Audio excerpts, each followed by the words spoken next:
Ryan Reynolds' relationship with Blake Lively is under a lot of speculation now that they are in an intense legal battle with Justin Baldoni. Anna, what does it mean to be working with Blake again? Oh, we're talking about you all day. Oh my god, I'm gonna take it. Come on! Get it in selfie mode! Be prepared!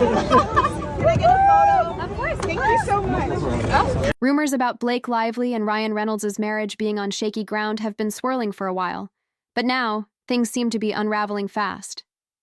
With all the chaos surrounding the It Ends With Us lawsuit, something many saw coming, it's no surprise that their relationship is making headlines. For months, whispers of trouble in their Hollywood paradise have been circulating. But the real red flag appeared when Blake Lively walked the red carpet alone at the Another Simple Favor premiere in Austin, Texas. No Ryan, no cozy couple moments. Just Blake making a statement. She arrived in a striking latex dress, exuding confidence as if she was ready to reclaim the spotlight. Later, she switched into a sophisticated floor-length peach coat with silver trimmings, paired with matching pants, a crisp white t-shirt, and pointed-toe heels. But it wasn't just the outfit turning heads. It was the $5,195 martini-shaped purse by Judith Lieber, featuring a yellow lemon ornament. Many believe this was a nod to her character Emily Nelson and her signature love for martinis. Every detail, her earrings, rings, and overall look, screamed boldness. But that bold facade quickly cracked. As soon as she arrived, Blake was greeted by a protester wearing a shirt that read "Blake lied" and holding a sign demanding justice for Justin Baldoni.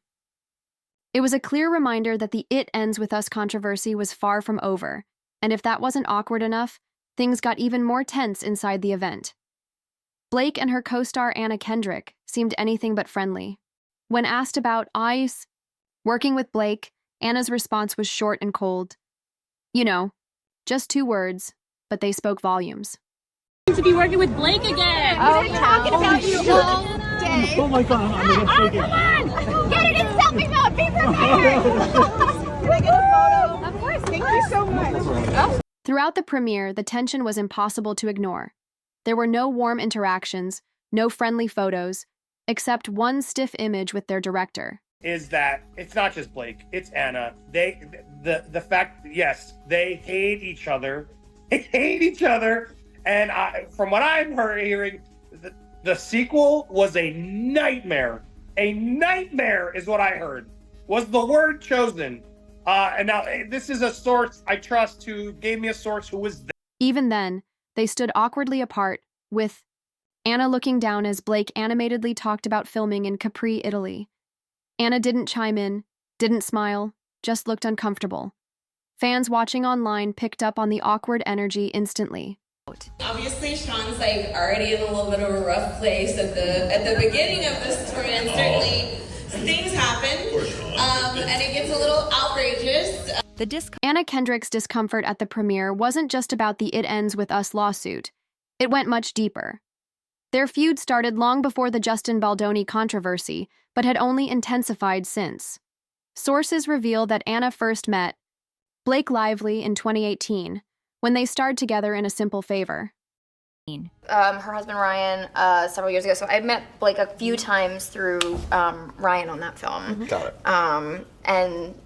And thought she seemed nice, and little did I know. Yeah. Before that, she had only known Blake through her husband Ryan Reynolds, whom Anna worked with on the film The Voices. Back then, Anna thought Blake was nice. But when they met on set, the truth became clear. Unlike most actors, Blake wasn't content with just delivering her lines and following the script. She insisted on having a say in costume design, writing, and even production decisions. At first, this came across as dedication and passion, but as filming progressed, it became clear. Blake wanted to be the main character in every possible way. Her attitude didn't sit well with the cast, but for the sake of the movie, they went along with it. Once filming wrapped, everyone, including Anna, was eager to move on. But in 2022, Blake gave an interview at the Forbes Power Women Summit that changed everything. I would show up on a set. I knew that they just wanted me to show up and look cute and stand on a little pink sticker where I'm supposed to go and say what I'm supposed to say. But I also knew that that wasn't fulfilling for me, that I wanted to be a part of the storytelling, that I wanted to be a part of the narrative, whether that be in the writing, in the costume design, in creating the character. And sometimes I had directors or producers or writers who would welcome that and invite that once they saw that I was able to offer that. And sometimes I would have people who really resented that because they were like, we just hired you to be an actor. Yet when I went in the meetings, I would just seem like I'm just there to be the actor and ready to get the gig. In that interview, Blake admitted that simply acting wasn't fulfilling enough. For her, she needed control over every part of the process. She even acknowledged that many producers and directors resented her for overstepping, but she didn't care. I believe in this, and that's why I'm standing up for it. That's why I'm being difficult. While she also spoke about the importance of self-awareness and collaboration, her actions said otherwise. Those who plan to work with her again braced themselves for her dominant presence, but Anna Kendrick didn't expect to be thrown back into another project with Blake so soon. So when director Paul Feig announced a sequel to A Simple Favor, Anna wasn't exactly thrilled. She still remembered how Blake had tried to steal the spotlight during the original movie's promotional tour. In one interview, Blake seemed to take a jab at Anna's success, commenting that she could never be a Disney princess without a voice like Anna's. To the audience, it sounded like a compliment, but Anna knew it wasn't. Her response? "Oh, Muffin, it's so hard being you." Blake's jealousy became even more obvious when she interrupted the interviewer for focusing too much on Anna. "What about me? Me, over here," she demanded. Anna, not missing a beat, shot back with, "Oh my God, guys, don't fight just because I'm the best at everything." Despite these subtle jabs, they managed to keep their rift hidden. But by 2024, when production started for Another Simple Favor, things took an ugly turn. The first fight? Who would get top billing? In the original film, Anna had been listed first in the credits. Naturally, she assumed it would be the same for the sequel. But Blake came with her lengthy demands as usual, and this time, she insisted on top billing. Sources say Blake fought hard through her reps, but Anna refused to bow to Blake's demands, like she normally would to avoid unnecessary drama. After weeks of back-and-forth negotiations, an agreement was finally reached.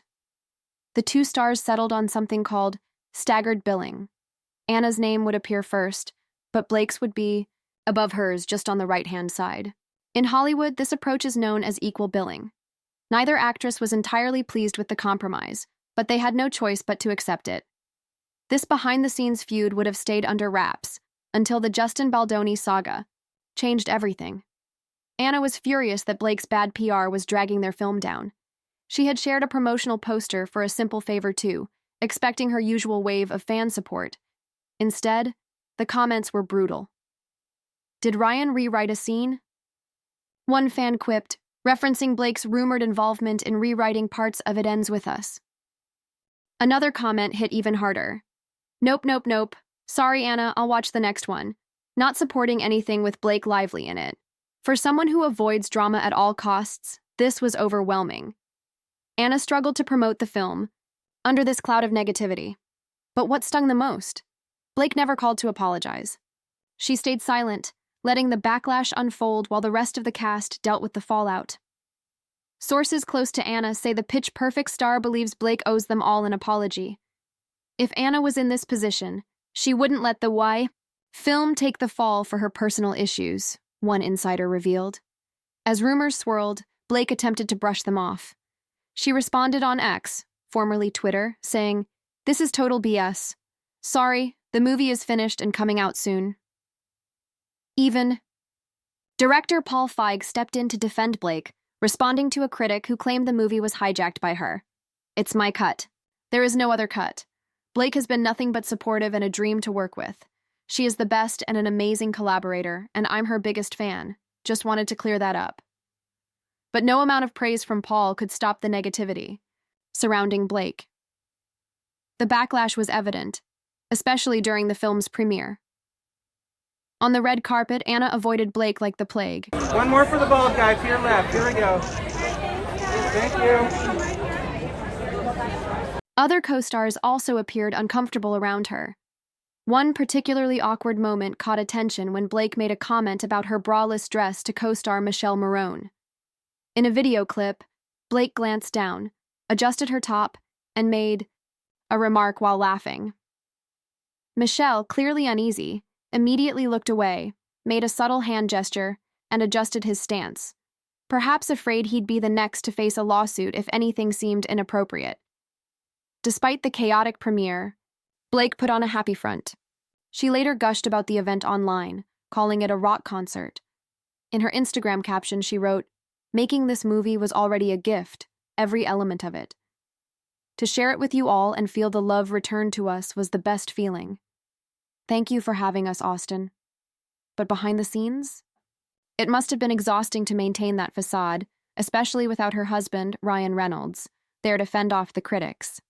Before the Baldoni drama, Blake and Ryan were the Hollywood fairy tale couple. It was hard not to love the movie because you guys are so beautiful to watch that I was just like... Well, hello. I was just like... Everyone gains 10 points next to her. But now, even their relationship seems under scrutiny. Blake Lively and Ryan Reynolds first met on the set of Green Lantern in 2010. At the time, both were in separate relationships, but less than a year later, fate brought them together. By September 2012, they tied the knot in a secret ceremony, surrounded by close friends and family. Their love story seemed like a Hollywood fairy tale, and over the years, they built a beautiful family. In December 2014, they welcomed their first child, a daughter named James. 2 years later, in 2016, their second daughter, Inez, was born. By October 2019, their family grew once again with the arrival of their third child. And in February 2023, they completed their family with the birth of their fourth child, a son. For years, Blake and Ryan were the definition of a power couple, always quick to shut down rumors of trouble in paradise. But this time, they remained unusually silent. The tension between them reportedly began when Ryan made a major misstep at Saturday Night Live. The couple attended the SNL 50th anniversary event, posing for photographers as if they weren't carrying the weight of a $400 million lawsuit. It was their first public appearance since Justin Baldoni's legal troubles dragged them into a media storm. Despite their best efforts to appear composed, their body language told a different story, especially Blake's. Dressed in a stunning, floral gown, she radiated confidence on the surface, but beneath it, she was tense. She knew that any wrong move, any misplaced word, could escalate the controversy. And unfortunately, her worst fears came true. During the show, the host casually asked Ryan, "How's it going?" It was a simple question, but Ryan just couldn't help himself. Instead of brushing it off or giving a vague response, he made a joke that instantly shifted the atmosphere. "Great. What did you hear?" Who else? Who else has a question? I have a question. Oh, hey, Ryan Reynolds. Hi. Hey. Ryan Reynolds, how's it going? Great. Why? What have you heard?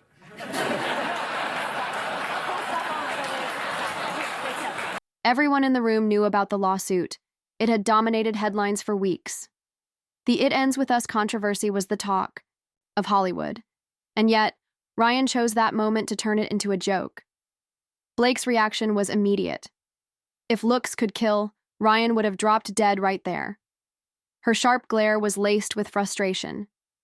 If they had telepathic powers, she was definitely telling him, "Do you ever know when to keep your mouth shut?" Blake had spent months avoiding the spotlight, carefully crafting a victim narrative to protect her reputation. She had been hiding from public scrutiny, hoping to keep the scandal from turning into SNL material. And then, in one careless moment, Ryan shattered all of it. Since the controversy started in December 2024, Ryan had done little to handle the situation maturely. Instead of stepping back, he fueled the fire. Not only did he fail to publicly support Blake in any meaningful way, but he also mocked the situation, first in Deadpool and now on SNL. In Deadpool, Ryan reportedly created a character that was a direct jab at Justin Baldoni. The character mirrored Baldoni's soft-spoken personality, exaggerated feminist ideals, and preachy stance on toxic masculinity, all played up for comedic effect. To drive the joke home, Ryan even threw in a pregnancy-related reference, a topic Baldoni is famously passionate about. Naturally, Baldoni's team caught on immediately. They reached out, requesting Ryan to tone it down. But Ryan? He's never been one to take the subtle route. And now, history repeated itself. Except this time, it was live on national television. Realizing he had made a mistake, Ryan scrambled for damage control. He tried to deflect with a random coneheads. Joke. I also have a question, he blurted out. You know the materials they made the coneheads with? Are those edible? If Tina Fey and Amy Poehler weren't on live TV, they probably would have rolled their eyes at the weak attempt to steer the conversation away. But being the professionals they are, they played along. Tina responded, edible? No. And just like that, Ryan's attempt at humor only solidified how messy the situation had become. In response, Ryan kept pushing the joke despite the obvious discomfort in the room. Oh, okay. So if someone, hypothetically took a couple backstage, should they go to the hospital? He quipped. Amy Poehler didn't hesitate. Yes, they should go to the hospital immediately. Her sharp response hinted at the possibility that she hoped his bizarre behavior was due to something ridiculous, like actually taking a bite of a prop. But instead of salvaging the situation, Ryan's failed attempt at humor only made things worse. Online backlash was swift and brutal. Unfortunately, Blake Lively bore the brunt of the fallout. Critics labeled her everything from a manipulator to a drama queen, accusing her of exaggerating the situation. Many claimed Ryan's decision to trivialize the issue on live television proved that there was no real case against Baldoni, that Blake was simply trying to punish him for resisting her control over the movie. Blake Lively is caught in old footage, revealing that yes, her secret plan is to always take control of the movies and lie to the directors to get it. Even Baldoni's attorney Brian Friedman weighed in, expressing disbelief at Ryan's behavior. I can't think of anyone whose wife has been sexually harassed and has made jokes about that situation. It surprised me. His statement echoed the thoughts of many who found Ryan's actions inappropriate and insensitive. Amid the growing controversy, sources close to the couple tried to downplay the situation. They suggested that Ryan's absence from Another Simple Favors premiere was directly linked to the SNL disaster.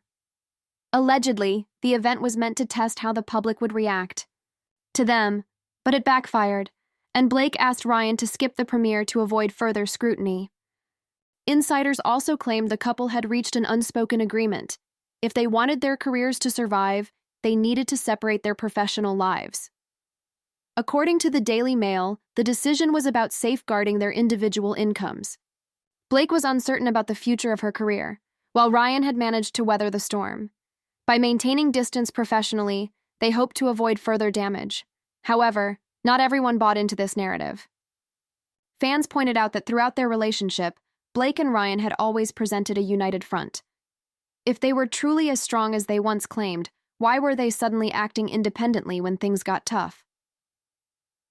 Blake once stated in an interview that they did everything together, adding, "I'd never known anything like the friendship I had with him. I could like him as much as I loved him." If things really were falling apart, many believed they had no one to blame but themselves. Meanwhile, Justin Baldoni's emotional struggles added another layer to the drama. In a November 2024 episode of the Gents Talk podcast, which aired on February 10, 2025, he opened up about his declining mental health. He admitted to suffering from exhaustion and emotional distress, revealing, "This morning I sent a text to my best friend Jamie and the president of my company, Tara. I told them I wasn't in the best place. That's an opportunity. And I sent this text this morning and I just said, I love you both. I just need you to know I'm not in the best place. I woke up at 4:30 this morning. My son's had the flu. I'm not feeling great. My heart was racing. I'm noticing that, I'm having some anxiety. And when I check in with myself, I've realized that I just haven't given myself the time to heal from this year that I needed. At 41, Baldoni confessed that, despite his professional success, the emotional toll had been overwhelming for both him and his family. Healing and growth aren't straightforward, he said. If you don't have setbacks, you don't have the opportunity to regroup and push forward. For a man to publicly admit such vulnerability, it was clear that he had been through something deeply distressing. So, what do you think? Are Blake Lively and Ryan Reynolds truly facing marital troubles? If so, could this situation lead to their eventual split? Let us know your thoughts in the comments below. And don't forget to like, share, and subscribe. Be sure to turn on notifications so you'll be the first to watch our latest videos. See you next time.